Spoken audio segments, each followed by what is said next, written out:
बिस्मिल्लाहिर्रहमानिर्रहीम, अस्सलाम वालेकुम नाजरीन। आप देख रहे हैं उर्दू पॉइंट का प्रोग्राम न्यूज़ रूम अपने फेसबुक पेज पर लाइव और मैं हूं रुखशान मीर।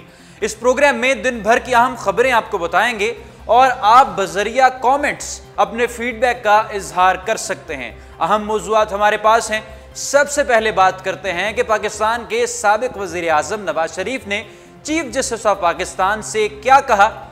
अपने जो आज वो एहतसाब अदालत के बाहर मीडिया से गुफ्तगू कर रहे थे, उस वक्त उन्होंने चीफ जस्टिस के नाम क्या पैगाम भेजा और उसका पस मंज़र क्या है। कल आपको बताया था कि चीफ जस्टिस जनाब जस्टिस साकिब निसार साहब आसमा जहांगीर साहिबा के ताज़ियती रेफरेंस में शरीक हुए और वहाँ पर उन्होंने कहा कि आसमा जहांगीर एक बहादुर खातून थी, उनकी तारीफ़ के लिए मेरे पास अल्फाज नहीं। साथ ही साथ चीफ जस्टिस ऑफ पाकिस्तान ने यह भी कहा कि मुल्क में किसी किस्म का मार्शल लॉ, खा वो दूसरा मार्शल लॉ हो या जुडिशल मार्शल लॉ हो, उसकी कोई गुंजाइश नहीं बचती। अगर मुल्क में मार्शल लॉ आया और मैं उसे रोक ना सका या ऐसा कोई भी मामला पेश आया और मैं उसमें हर्डल ना बन सका, मैं रुकावट ना बन सका, मैं उस सारे मामले को रोक ना सका, तो मैं बतौर चीफ जस्टिस रहने के खुद को अहल महसूस नहीं करूंगा और अपना ओहदा छोड़ दूंगा।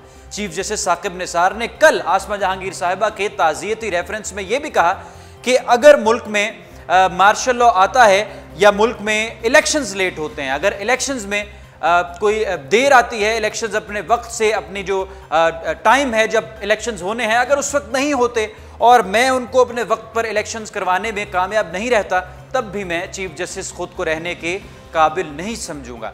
इन्हीं बातों का जवाब आज साबिक वज़ीर आज़म नवाज शरीफ साहब ने एहतसाब अदालत में पेशी के बाद मीडिया से गुफ्तगू करते हुए दिया है। साबिक वज़ीर आज़म नवाज शरीफ ने आज कहा है कि अगर चीफ जस्टिस ऑफ पाकिस्तान इन इंतखाबात में इल्तवा नहीं चाहते तो अपने एक्शन से साबित करके दिखाएं।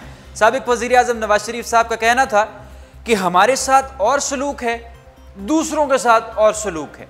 अगर आप मुझे नवाज शरीफ को जेल में डाल देना चाहते हैं तो आप जेल में डाल दें, मुझे यह फैसला भी कबूल है। मैं जहां पर हुआ वहां से कॉल दूंगा और लोग मेरी कॉल पर सड़कों से बाहर निकलेंगे।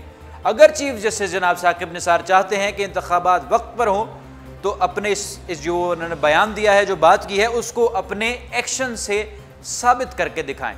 आज साबिक वज़ीर आज़म नवाज शरीफ साहब ने यह भी कहा कि मेरे साथ और सलूक, इमरान खान साहब ने माने अपने असासे और सब कुछ, मगर उनको अदालतों ने बरी कर दिया और मुझे बेतुके मुकदमात में फंसा कर रखा हुआ है जो किसी सूरत अवाम को कबूल नहीं। साबिक वज़ीर आज़म नवाज शरीफ साहब ने आज मीडिया से बात करते हुए ये भी कहा कि इंतखाबात में सबके लिए मसावी मौक़े होने चाहिए। आप किसी के हाथ बांध रहे हैं और किसी को खुला छोड़ रहे हैं। इमरान खान ने अपना जुर्म तस्लीम किया लेकिन उसे छोड़ दिया गया और मुझे बेटे से तनख्वाह लेने के जुर्म में निकाल दिया गया है। आज उन्होंने एहतसाब अदालत से बाहर जो आज बात करते हुए मीडिया से उन्होंने ये कहा कि मैं इस फैसले को किसी सूरत मानने को तैयार नहीं। नैब का कानून एक काला कानून है जो डिक्टेटर परवेज़ मुशर्रफ ने बनाया था। अब नैब एक हरासा करने वाला इदारा बन के रह गया है जो कि सिर्फ और सिर्फ सियासतदानों को हरासा करता है। ऐसा कहना था साबिक वज़ीर आज़म नवाज शरीफ साहब का एहतसाब अदालत में पेशी के बाद। उन्होंने कहा मुझे अगर जेल में डालना है तो जेल में डाल दीजिए, मैं जेल से कॉल दूंगा तो अवाम बाहर निकलेंगे और मेरे साथ खड़े होंगे। साबिक वज़ीर आज़म ने आज मजीद कहा कि हल्का NA 120 में हमारे लोगों को उठाया, वर्कर्स ने आकर खुद बताया कि रात के अंधेरे में उन्हें उठाया गया और उन्हें छोड़ा भी रात के अंधेरे में गया। उन्होंने कहा कि इस मामले पर भी इंक्वायरी होनी चाहिए। ये सारी जो आज उन्होंने गुफ्तगू की है, ये कल चीफ जस्टिस ऑफ पाकिस्तान जनाब साकिब निसार साहब जो आसमा जहांगीर साहिबा के ताज़ियती रेफरेंस में शरीक हुए, उन्होंने कल जो बातें की उसका उन्होंने आज जवाब दिया है। एहतसाब अदालत में पेशी के बाद नवाज शरीफ साहब की ये गुफ्तगू थी जो मैं आपको बता रहा था। अब बढ़ते हैं दूसरे मौजू की जानिब। Chief justice of Pakistan Saqib Nisar साहब ने एक और बड़ा एक्शन ले लिया है। सो मोटो नोटिस अज खुद नोटिस, जब से तैनात हुए हैं बतौर चीफ जस्टिस सो मोटो नोटिस ले रहे हैं। कभी मेडिकल कॉलेजेस की, प्राइवेट मेडिकल कॉलेजेस की बढ़ती हुई फीसों पे, कभी गैर मियारी अद्वियात पर, कभी महंगाई के खिलाफ, कभी और मसाइल। अब उन्होंने जो पाकिस्तान इंटरनेशनल एयरलाइंस PIA उसके MD से 10 साला ऑडिट रिपोर्ट तलब कर ली है। चीफ जस्टिस ऑफ पाकिस्तान ने कहा है कि PIA के जो MD हैं वो 10 साल की एक तो ऑडिट रिपोर्ट जमा करवाएं और 12 अप्रैल को ज़ाती हैसियत में सुप्रीम कोर्ट में पेश हों और पता चले कि PIA जो खसारे में जा रहा है और दिन ब दिन PIA की ज़बूहाली देखने को मिल रही है। जो उनके अपने जो ट्रैवल करने वाले हैं, जो PIA के कस्टमर्स हैं, जो PIA से लोग वाबस्ता हैं, वो नाराज़ क्यों हो रहे हैं, PIA का स्टैंडर्ड क्यों गिरता जा रहा है, ये कौमी एयरलाइन खसारे में क्यों जा रही है, कर्जा क्यों बढ़ रहा है। इस सारी सूरत हाल का जायज़ा लेने के लिए चीफ जस्टिस ऑफ पाकिस्तान ने पाकिस्तान इंटरनेशनल एयरलाइंस के MD को 12 अप्रैल को ज़ाती हैसियत में तलब कर लिया है और उनसे गुज़िश्ता 10 साल की ऑडिट रिपोर्ट भी तलब कर ली है। चीफ जस्टिस ऑफ पाकिस्तान मियां साकिब निसार का आज एक और बड़ा एक्शन था। अब कुछ बात करते हैं कश्मीर की सूरत हाल पर। इतवार को गुज़िश्ता हफ्ते कश्मीर में इंतहाई अफसोसनाक वाक़या पेश आया जब काबिज़ भारतीय फ़ौज ने 17 के करीब निहत्ते और मासूम कश्मीरियों को गोलियां मारकर शहीद कर दिया और उनके नमाज जनाजा में जो लोग शरीक हुए उन पर भी हमला किया गया और जो लोग मुजाहरा करते हुए बाहर निकले, जिन्होंने अपना एहतजाज रिकॉर्ड करवाया, काबिज़ भारतीय फ़ौज ने उन पर भी पैलेट गन्स बरसा दी, उन पर भी गोली चला दी। इंटरनेट सर्विसेज भी बंद थीं इलाके में जो जिसको इस्लामाबाद कहा जाता है, कश्मीर का अनंतनाग, वहाँ पर इंटरनेट सर्विस भी बंद थी, वहाँ पर स्कूल्स भी बंद थे और कश्मीरियों को बुरी तरह से भारतीय काबिज़ अफवाज ने एक मरतबा फिर झंझोड़ कर रख दिया, उनके साथ ज़्यादती की, जुल्म और बर्बरियत की एक मिसाल कायम। आज उसी के पेश नज़र पाकिस्तान की तरफ से हुकूमती लेवल पर, सफारती लेवल पर और अवामी लेवल पर बड़ा एहतजाज रिकॉर्ड करवाया गया है। आज पाकिस्तान यौम यकजहती कश्मीर, जैसे तो हम ये 5 फरवरी को मनाते हैं, आज पाकिस्तानी कश्मीरियों के साथ इजहार यकजहती कर रहे हैं सोशल मीडिया पर, स्कूल्स कॉलेजेस में और जहाँ जहाँ पर भी मौजूद हैं। कश्मीरियों को ये एहसास दिलवा रहे हैं कि पाकिस्तानी कौम उनके शाना बशाना खड़े है और भारतीय मुजालिम का सिलसिला एक दिन ज़रूर रुकेगा। अभी आपको एक मुख्तसर सा वीडियो क्लिप अपने प्रोग्राम में सुनवाना चाह रहे हैं जो कि मुशाल मलिक साहिबा का है, यासीन मलिक साहब की अहलिया हैं। उन्होंने क्या पैगाम दिया है आज के दिन, ज़रा आप एक छोटा सा क्लिप मुलाहिजा कीजिए, फिर हम आगे बात करते हैं।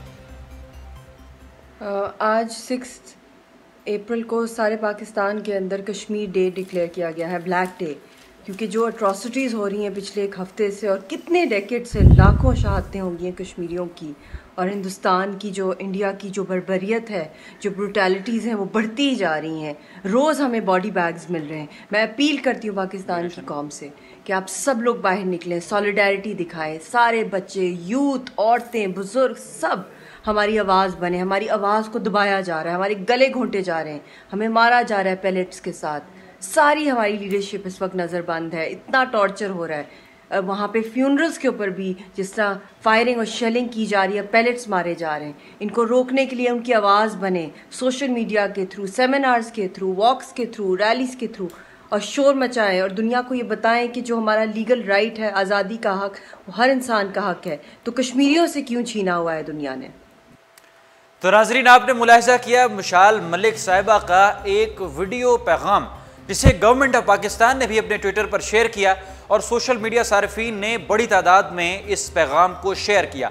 आज पाकिस्तानी कौम, पाकिस्तानी हुकूमत, पाकिस्तानी सफारतकार यौम यकजहती कश्मीर बना रहे हैं और कश्मीरियों को उनके साथ खड़े होने का, हम उनके साथ खड़े हैं इस बात का यकीन दहानी उनको करवा रहे हैं। कश्मीरी भाइयों के साथ रहने की उनको यकीन दहानी आज करवाई जा रही है। पाकिस्तान में बड़े लेवल पर कश्मीर के हक़ में रैलियां भी निकाली जा रही हैं, सोशल मीडिया सार्फिन भी एहतजाज कर रहे हैं और ट्विटर पर ट्रेंड भी चलाया जा रहा है। आप भी बज़रिया कमेंट्स कश्मीर के साथ अपनी यकजहती का मुजाहरा कीजिए। अब आगे बढ़ते हैं आखिरी मौजू की जानिब। नाजरीन, लाहौर में जो कि पंजाब का कैपिटल है, वहाँ पर तहरीक लब्बैक या रसूलुल्लाह का धरना 5वें रोज़ भी जारी है।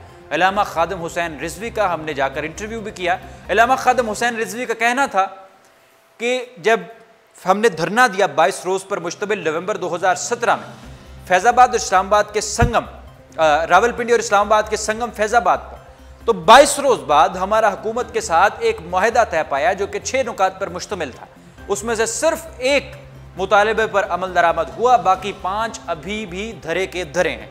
आज की डेडलाइन थी इलामा खादम हुसैन रिजवी का कहना है कि जो एहतजाज इस वक्त लाहौर में किया जा रहा है और इससे सिर्फ लाहौर का इलाका मुतासरा है, यानी ट्रैफिक रुक चुकी है, अगर आज मुतालबात उनके तस्लीम ना हुए तो मुल्क गिर एहतजाज होगा। तहरीक लब्बैक के कारकुनान, तहरीक लब्बैक या रसूलुल्लाह के कारकुनान इस वक्त दाता दरबार के बाहर मौजूद हैं और वहाँ पर ही अपना एहतजाज रिकॉर्ड करवाया जा रहा है। आज की डेडलाइन है कि अगर आज अमल दरामद ना हुआ तो इस एहतजाज का दायरा कार मुल्क भर में वसी कर देंगे। तहरीक लब्बैक या रसूलुल्लाह का कहना है कि 6 नुकात पर हमारा मुआहिदा हुआ था हुकूमत के साथ, अभी तक सिर्फ एक पर अमल दरामद हुआ है, बाकियों पर नहीं। यहाँ पर आपको ये भी बता दें कि तहरीक लब्बैक या रसूलुल्लाह के जो सरबराह हैं इलामा खादम हुसैन रिजवी और हज़रत पीर अफजल कादरी, उनके खिलाफ इस वक्त मुकदमात भी कोर्ट्स में चल रहे हैं और दोनों के जो गिरफ्तारी के वारंट्स हैं वो भी जारी किए गए हैं। उनकी गिरफ्तारी का हुक्म भी जारी है और उनकी तरफ से एहतजाज भी जारी है। ये थी आज की अहम खबरें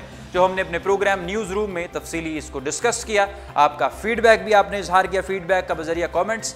मज़ीद अहम खबरें आएंगी तो आपकी खिदमत में पेश करेंगे। रुखसान मीर को दीजिए इजाज़त। अल्लाह हाफ़िज़।